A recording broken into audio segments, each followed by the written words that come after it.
Hello दोस्तों, मैं अक्षय आपका एक बार फिर से स्वागत करता हूं आप सबके अपने यूट्यूब चैनल लर्निंग गुरु पे। तो आज की वीडियो का टॉपिक है हमारा हायर परचेस। इसमें हम क्या क्या कवर करने वाले हैं सबसे पहले आपको बता दूं। तो इस वीडियो में हम हायर परचेस क्या होता है वो देखेंगे और फिर इसमें हायर परचेस के कुछ एमसीक्यू देखेंगे, इंपॉर्टेंट एमसीक्यू जो आपके एग्जामिनेशन में आ सकते हैं। तो ये वीडियो यूजफुल है सभी बीकॉम स्टूडेंट के लिए जिनको ये हायर परचेस चैप्टर आता है, स्पेशली फॉर जो बीकॉम फर्स्ट सेम वाले हैं, एमकॉम वाले हैं, उनके लिए बहुत ज़्यादा यूजफुल है। तो बिना टाइम गवाए हम चालू करेंगे इस वीडियो को। सबसे पहले सीखेंगे एक छोटा सा कॉन्सेप्ट कि हायर परचेस होता क्या है। तो सबसे पहले हम बात करते हैं, एक एग्जांपल ले लेते हैं हायर परचेस होता क्या है। तो मान लीजिए तो पर्सन है, दो पर्सन है, ये हम बना लेते हैं, एक पर्सन ये और एक और ये पर्सन। इसका नाम दे देते हैं ए है और ये दूसरे पर्सन है ये बी है। ये जो ए है ये इनके कार की शॉप है। क्या है? कार की शॉप है। ये शॉप हो गई, इनकी कार की शॉप है और बी को कार खरीदना है। ये जो बी है इनको क्या खरीदना है? कार को परचेस करना है। क्या करना है? परचेस करना है। अब एग्जाम्पल को ध्यान में रखिए, इनकी एक कार की जो प्राइस है, ये जो कार है इनकी, ये कार है, मान के चल लीजिए ये कार है, इसकी प्राइस 10 लाख रुपए की है। कितनी की है? 10 लाख रुपीस की है, 10 लाख रुपए की है। बी एक कार खरीदना चाहते पर बी के पास बस 5 लाख रुपए। कितने रुपए हैं इनके पास? 5 लाख रुपए। पर बी खरीदना चाहते हैं तो ये बी किसके पास गए? ए के पास गए और बोले मुझे कार खरीदना है। बी बोले, ए बोले कि कार तो 10 लाख की है और बी के पास तो ओनली 5 लाख रुपए, मतलब आपके पास 5 लाख रुपए, हम आपको कैसे बेचे? तो फिर ए ने समझाए कि एक चीज़ हो सकती है। क्या चीज़ हो सकती है? एक चीज़ बताइए। तो इन्होंने बोले एक चीज़ क्या हो सकती है कि आप क्या करो कि हमें 10 लाख की कार है, ये 10 लाख की कार आज ले जाओ, आप ये कार ले जाओ और इसके बदले में हमें क्या दे दो? आज 5 लाख रुपए दे दो। आज 5 लाख रुपए दे दो और जब जो बचे 5 लाख रुपए है, जो बचे 5 लाख रुपए है, आउटस्टैंडिंग जो पैसा बचा है, जो क्योंकि 10 लाख की कार थी, 5 लाख दे चुके, तो कितना बचा है? 5 लाख रुपए बचा है। तो इस 5 लाख रुपए के आप हमें किस्तों में दे देना। किस्तों में देना मतलब इंस्टॉलमेंट में दे देना। किस में दे देना? इंस्टॉलमेंट्स में दे देना, वो भी इंटरेस्ट के साथ दे देना। ऐसा अगर कहीं देखा जाता है, ये जो चीज़ होती है इसी को क्या बुलाते हैं अपन? हायर परचेस बुलाते हैं। कुछ टर्म्स आपको क्लियर करा दूं मैं इसी एग्जांपल से। जैसे कि मैंने एग्जांपल में बताया आपको कि जो कार थी, जो क्या थी, हमारी कार थी, वो थी 10 लाख की। कितनी की? 10 लाख की। तो इसी हम बुलाते हैं कैश प्राइस। क्या बुलाते हैं इसको हम? Cash price. उसके बाद हमने जो 5 लाख रुपए नगद दिए थे हमने, जब हमने बोले थे कि 5 लाख अभी ले लो, 5 लाख बाद में ले लेना, तो जो मैंने 5 लाख रुपए दिया उसी को हम बुलाते हैं डाउन पेमेंट।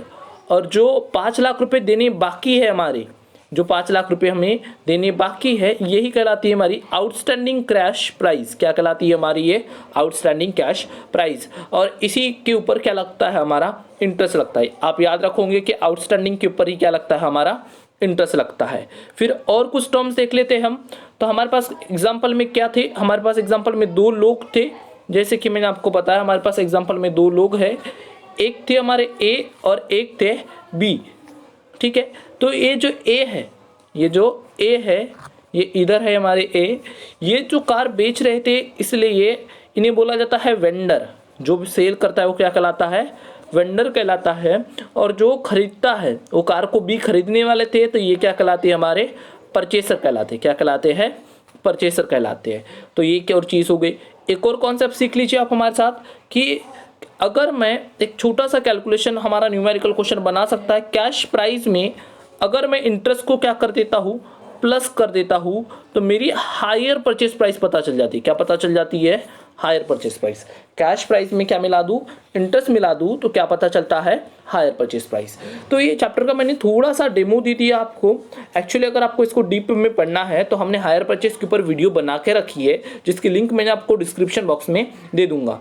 मैंने बताने का पर्पस ये था कि अगर मैं आपको थोड़ा ओवरव्यू दे दूं चैप्टर के बारे में, तो जो आने वाले एमसीक्यू है तो आप उन्हें सॉल्व करने में थोड़ा रिलैक्स फील करोगे, क्योंकि आपको लगेगा अरे अभी तो हम पढ़ के आए, हम अभी आंसर कर सकते हैं। इसलिए मैंने बस स्टार्टिंग के 5 मिनट में आपको थोड़ा ओवरव्यू दे दिया। तो आई होप सो आप बातों को समझ गए होंगे। तो हम आगे बढ़ते हैं। अगर आपको डिटेल में पढ़ना है हायर परचेस क्या है, तो उसका वीडियो मैंने ऑलरेडी बना के रख चुका हूँ, उसके लिंक आपको डिस्क्रिप्शन में है। पहले आप वो वीडियो देख लीजिएगा, फिर एमसीक्यू लगाइएगा। ये वाला वीडियो लगाना, आपके पूरे के पूरे एमसीक्यू सॉल्व हो जाएंगे। तो मैं ज़्यादा टाइम नहीं लूँगा, हम वीडियो को चालू करते हैं। पहला बोलता है when an assets is acquire on hire purchase system the assets account is debited with of the assets in the books of hire purchaser. जब असेट्स खरीदी जाती है तब परचेसर के बुक में असेट्स अकाउंट कौन से प्राइस पे लिया जाता है? तो कौन सी प्राइस लिखते हैं हम लिखते हैं कैश प्राइस। कौन सी प्राइस लिखते हैं हम? कैश प्राइस पे हम लिखते हैं। कौन से सिस्टम की बात हो रही है? ये हायर परचेस सिस्टम में होता है ऐसा। नेक्स्ट है if the firm stop making repayments and the goods are assets are taken away from the as a result is known as. अगर मान के चलिए जो फर्म है उसको पेमेंट नहीं मिल रहा है, इट मीन्स कि किसी ने सामान खरीदा है और वो पेमेंट नहीं कर रहा है, और जो फर्म होता है वो सामान को, मतलब जो कंपनी होती है वो सामान को ले जाती है, तो उसे क्या बुलाते हैं? जैसे कि हमारे क्वेश्चन में क्या थे, ए और बी था, मतलब ए हमारे शॉप वाले थे, बी हमारे कौन थे? परचेसर थे।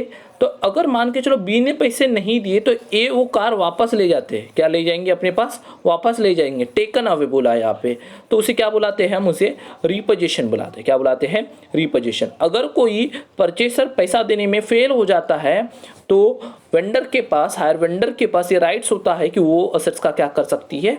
रिपोजिशन कर सकती है। ठीक है, नेक्स्ट बढ़ते हम आगे। हमारे पास ये आया है विच of the following would not be make a distinction between a higher purchase and normal purchase. Hire purchase में और नॉर्मल परचेस में इनमें से कौन सा डिफरेंस नहीं है बोलता है, तो हमें ये पता करना है यहाँ पे। तो हमारे पास सिंपल बात लिखी है, आंसर से ही देखते हम। Trade discount can not be offer on hire purchase. जो हायर परचेस में क्या नहीं दिया जाता? ट्रेड डिस्काउंट नहीं दिया जाता। ये हमारा सही आंसर है। नेक्स्ट पढ़ते हैं हम आगे हमारे क्वेश्चन की तरफ। On the balance sheet of a company the value of assets bought through hire purchase will be appear as. जो असेट्स की वैल्यू होती है हायर परचेस पे खरीदी गई, उसे बैलेंस शीट में किस तरीके से दिखाते हैं, ये हमारा क्वेश्चन है। तो हम कॉस्ट में से जो भी असेट्स की कॉस्ट होती है और डेप्रिसिएशन टू द डेट, मतलब उस दिन तक के डेप्रिसिएशन को माइनस करके हम असेट्स की वैल्यू बैलेंस शीट में दिखाते हैं। तो ऑप्शन नंबर डी हमारा क्या हो जाएगा? करेक्ट आंसर हो जाएगा। नेक्स्ट आगे बढ़ते हैं हम। बोलता है the depreciation on assets purchase through hire purchase should be.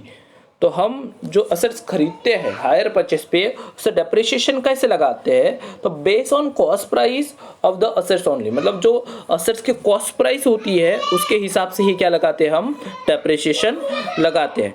The interest charge on hire purchase should be appear in the profit and loss account what manner। जो हम इंटरेस्ट चार्ज करते हैं, मतलब हायर परचेस में जो interest आता है वो प्रॉफिट एंड लॉस अकाउंट में किस मैनर में दिखाते हैं? तो यहाँ लिखा है हमारा answer the interest charge in the period only should be included. अगर जिस पीरियड का इंटरेस्ट हो हम उसी पीरियड के हिसाब से हम इंटरेस्ट को प्रॉफिट एंड लॉस अकाउंट में दिखाते हैं। अगर इंटरेस्ट हमारा क्या आता है? मंथली होगा तो मंथली निकालेंगे, क्वार्टरली होगा तो क्वार्टरली, हाफ ईयरली होगा तो हाफ ईयरली। ये मेथड्स ऑफ पेमेंट्स होती है।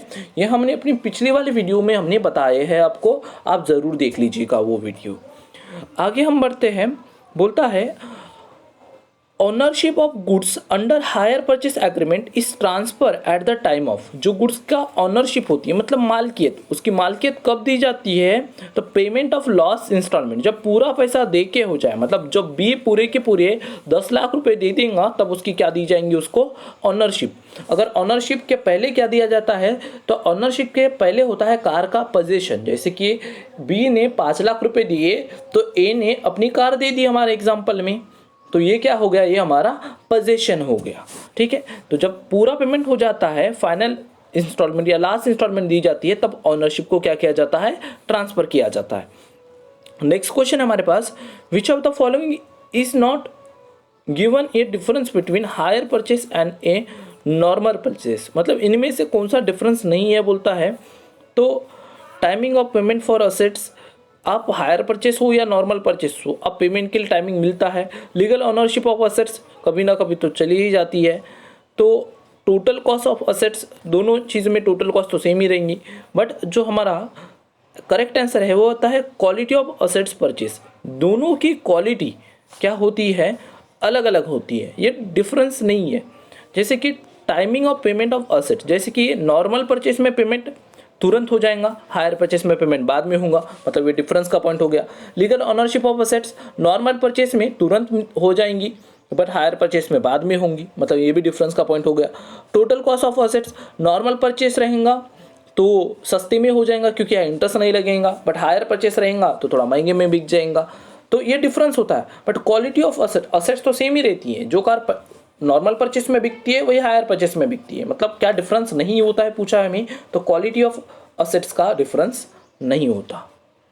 नेक्स्ट बढ़ते हैं हम आगे, तो हमारे पास लिखा है the act of buying an assets without having to make full payment in immediate future is known as, अगर हम पूरा पेमेंट ना करते हुए बिना फुल पेमेंट, या लिखा है विदाउट मेकिंग फुल पेमेंट, हम अगर कोई चीज़ खरीदते हैं तो उसे क्या बुलाते हैं, हम उसे हायर परचेस बुलाते हैं। नेक्स्ट है हमारे पास the amount of interest is credited by buyer to, जो हम एंट्री करते हैं एक बायर की बुक में, मतलब परचेसर की बुक में, उसको एंट्री क्या होती है, क्रेडिटेड किससे किया जाता है, तो हायर वेंडर से क्या किया जाता है, क्रेडिट किया जाता है। वो एंट्री क्या होती है, एक्चुअली वो एंट्री होती है कि interest account debited to hire vendor account. वो एंट्रीज क्या होती है हमने अपने प्रीवियस वीडियो में बता दी है, आप जरूर देखिए उस वीडियो को। नेक्स्ट हम आगे बढ़ते हैं, बोलता है the depreciation in the books of buyer is charge on, जो डेप्रिसिएशन लगता है वो बायर की बुक में, मतलब परचेसर या हायरर भी बुलाते हैं, किस प्राइस पे लगता है, तो कैश प्राइस पे लगता है, ये चीज़ आप याद रखना। हायरर चार्ज डेप्रिसिएशन ऑन किसके ऊपर लगता है, हायर चार्ज डेप्रिसिएशन, ये भी कैश प्राइस के ऊपर ही लगता है, ये चीज़ आप याद रख लीजिए। नेक्स्ट हम बढ़ते हैं, बोलता है व्हाट इज ट्रांसफर्ड टू हायरर, हायरर मतलब purchaser, under hire purchase system, तो क्या दिया जाता है, मैंने पहले ही बोला यहाँ पे ऑनरशिप लास्ट में दी जाती है, सबसे पहले क्या दिया जाता है, उसका पोजीशन, मतलब वो सामान दिया जाता है, ऑनरशिप नहीं दी जाती। ये इंपॉर्टेंट क्वेश्चन आपके एग्जाम में आएगा ही आएगा। हायर परचेस एक्ट कब पास हुआ, तो 1972 में ये एक्ट क्या हुआ है, पास हुआ है। आगे बढ़ते हैं हम, बोलता है the sale of goods act is applicable in, जो सेल ऑफ गुड्स एक्ट है वो किसके ऊपर अप्लाइकेबल है, तो वो क्रेडिट परचेस के ऊपर क्या है, अप्लाइकेबल है। इनमें से किसके ऊपर अप्लाइकेबल है, तो क्रेडिट परचेस के ऊपर अप्लाइकेबल है। तो आप एक साल याद रख लेना, सेल ऑफ गुड्स एक्ट है हमारा 1930, क्या है 1930, मतलब 1930, ये चीज़ आप याद रखोगे। Under which system ownership is transfer on final payment of final instalment, बोलता है कि इनमें से कौन से सिस्टम में ownership transfer payment on final instalment, तो कौन से सिस्टम में होती है, तो यहाँ बाय मिस्टेक ये थोड़ा सा गलत हो गया है, इंस्टॉलमेंट सिस्टम नहीं होना चाहिए था, यहाँ होना चाहिए था हायर परचेस सिस्टम। तो आप इसका सही आंसर लिख लेंगे, हायर परचेस सिस्टम में फाइनल इंस्टॉलमेंट पे ही क्या होती है, ऑनरशिप ट्रांसफ़र हो जाती है।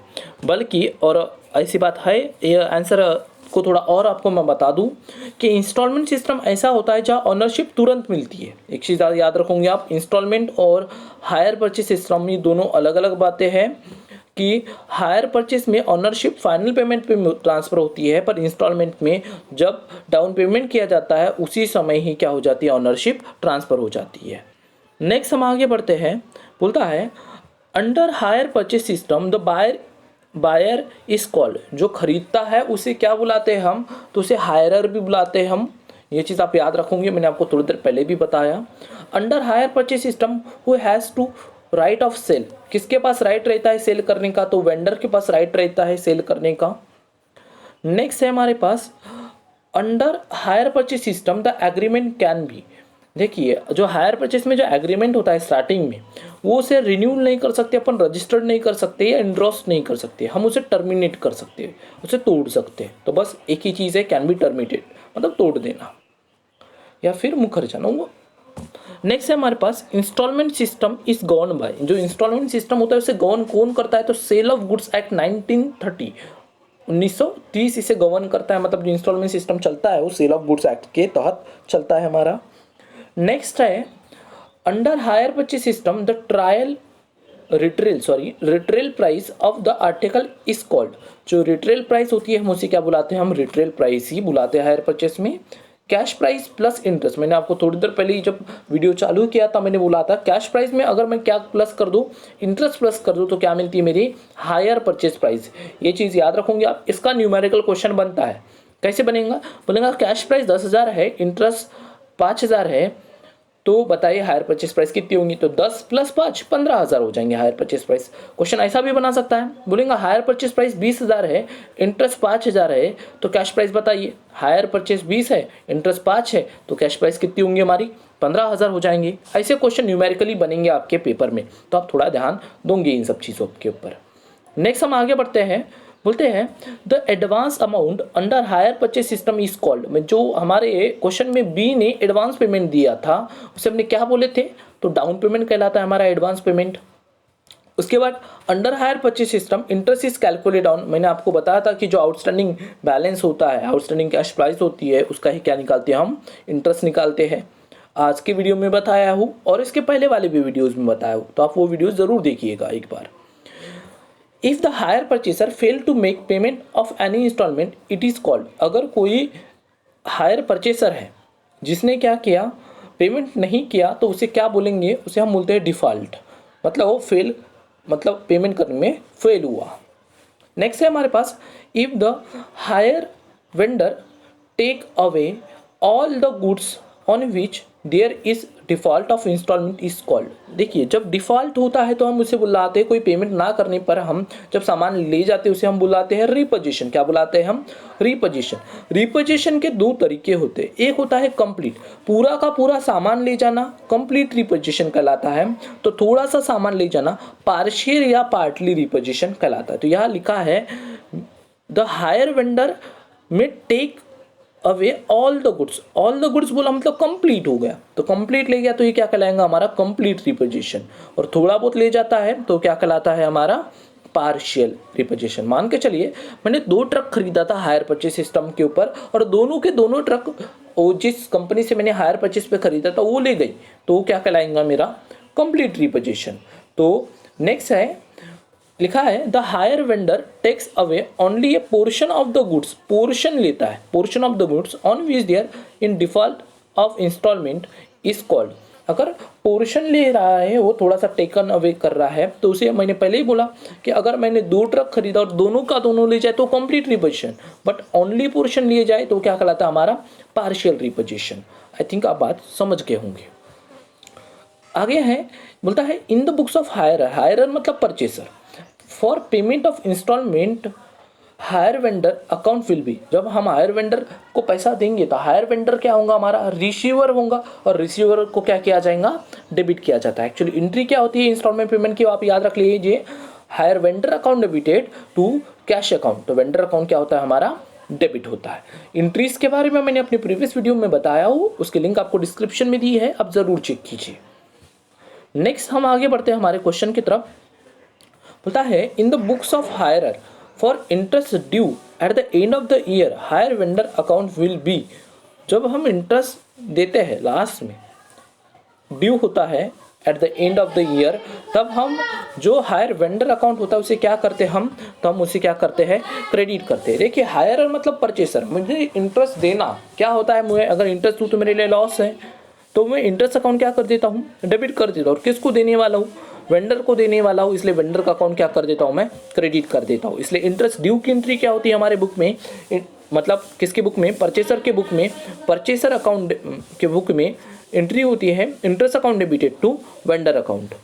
नेक्स्ट है हमारे पास बोलता है in the books of hirer मतलब purchaser interest and depreciation account will be transfer, कहाँ भेजते हैं हम, तो हम जो इंटरेस्ट और डेप्रिसिएशन के खर्चे होती है उसे हम पीएल में भेजते हैं, जिसके हम एंट्री बनाते हैं profit and loss account debited to interest account to depreciation account, ये हमारी एंट्री होती है।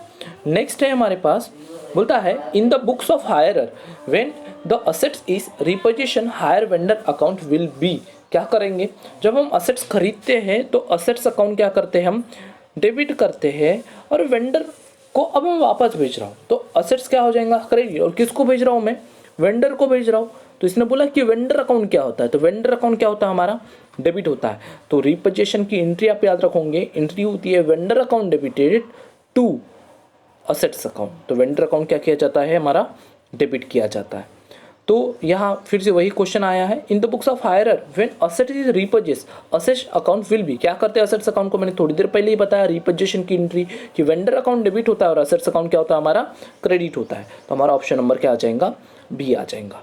नेक्स्ट आगे बढ़ते हैं हम, हमारे पास आया है in the books of hire vendor when down payment is received the hirer account will be. क्या होगा, जब हायर वेंडर को पैसा मिलेगा, डाउन पेमेंट मिलेगा, तो बोलेंगे बैंक अकाउंट डेबिट, और देने वाला कौन था, तो हमारा परचेसर था। तो परचेसर का अकाउंट क्या कर देंगे, वो हायरर का अकाउंट क्या कर देंगे, क्रेडिट कर देंगे। तो वो ये आ गई उसकी एंट्री। तो वेंडर की बुक में जो डाउन पेमेंट रिसीव्ड होने की एंट्री होती है वो होती है bank account debit to hire purchaser या हायरर अकाउंट। तो हायरर अकाउंट क्या हो जाता है, क्रेडिट हो जाता है। एंट्री आपको दी गई है, आप एक बार जरूर चेक कीजिए।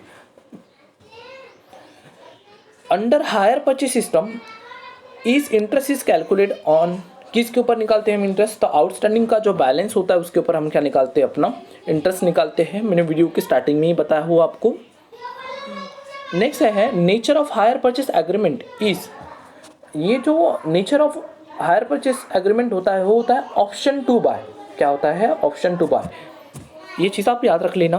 बोलता है in case of hire purchase the total sum payable by the hire purchaser as per the term in order to complete the transaction is, जो पूरा टोटल पैसा दिया हायर परचेस के अंदर, टोटल पैसा मतलब कैश प्राइस इंटरेस्ट वगैरह सब मिला के जो पैसा देता है उसी को क्या बुलाते हैं हम, हायर परचेस प्राइस बुलाते हैं। क्या बुलाते हैं, उस टोटल सम को हायर परचेस प्राइस। नेक्स्ट हमारे पास है, बोलता है under bracket system the buyer does not get ownership of goods immediately. कौन से इसमें ऑनरशिप तुरंत नहीं मिलती, तो हायर परचेस एचपी में, हायर परचेस मतलब एचपी लिखा गया है यहाँ पे, तो यहाँ नहीं मिलती क्योंकि आपको मैंने पहले ही पता है कि जब फाइनल पेमेंट होगा तभी ऑनरशिप क्या होती है, हमारी ट्रांसफ़र होती है। नेक्स्ट बोलता है means the price at which goods can be purchase by the hirer for ready cash. तो जो हायरर होता है मतलब परचेसर होता है, परचेस करने के लिए जो प्राइस के लिए, जिस प्राइस के ऊपर तैयार होता है उस प्राइस को क्या बुलाते हैं, तो उसे हम बुलाते हैं कैश प्राइस। मतलब वो कार कितने की है उसी को क्या बुलाएंगे हम, कैश प्राइस। जिसके ऊपर हमारा परचेसर रेडी होता है उसे कैश के ऊपर खरीदने में। नेक्स्ट है हमारे पास, बोलता है is the initial payment, initial payment मतलब शुरुआत का payment, made at the time of signing the hire purchase agreement. जब हम हायर परचेस एग्रीमेंट बनाते हैं और जो इनिशियल पेमेंट करते हैं उसे हम क्या बुलाते हैं, अपना डाउन पेमेंट बुलाते हैं। उसके बाद the difference between hire purchase price and cash price, जो क्या होता है हायर परचेस प्राइस और कैश प्राइस के बीच का जो डिफरेंस होता है उसी को हम बुलाते हैं इंटरेस्ट, और इंटरेस्ट को ही हम बुलाते हैं हायर चार्जेस। इंटरेस्ट को ही क्या बुलाते हैं हम अपने, हायर चार्जेस। नेक्स्ट बढ़ते हैं हम आगे, हमारे पास है in order to deal with repossession the hire vendor operate an account is called. जो हायर रिपोजिशन जब होता है तो जो हायर वेंडर होता है तो एक अपने पास अकाउंट मेंशन करता है, उसका नाम होता है गुड्स रिपोजिशन अकाउंट। क्या होता है, गुड्स रिपोजिशन अकाउंट। और यहाँ पे बोला है कि hire purchase price is equal to, मैंने आपको बार बार बताया कि कैश प्राइस में अगर मैं इंटरेस्ट को मिला दूँ तो क्या बन जाती है, मेरी हायर परचेस प्राइस बन जाती है। इसका एक क्वेश्चन जरूर मिलेगा आपको, न्यूमेरिकल के 1-2 क्वेश्चन मिल सकते हैं, तो इस कॉन्सेप्ट को आप अपना क्लियर रख लो। नेक्स्ट हम आगे बढ़ते हैं, कैश प्राइस कैसे निकालेंगे। तो अगर हायर परचेज प्राइस में से क्या माइनस कर देंगे, हम इंटरेस्ट माइनस कर देंगे तो क्या निकलेगा, कैश प्राइस निकलेगा। ऐसे हमने इसी वीडियो में देख लीजिए, हमने इससे रिलेटेड 5 से 6 क्वेश्चन किए। हमने क्यों किए, क्योंकि ऐसे एग्जाम में आपको मिलने वाला है। ठीक है, AS1 अकाउंटिंग स्टैंडर्ड 1 क्या है हमारा, तो डिस्क्लोजर ऑफ अकाउंटिंग पॉलिसीज है, और AS नंबर 2 क्या है हमारा, तो वैल्यूएशन ऑफ इन्वेंट्री है। ये चीज़ आप याद रखोगे।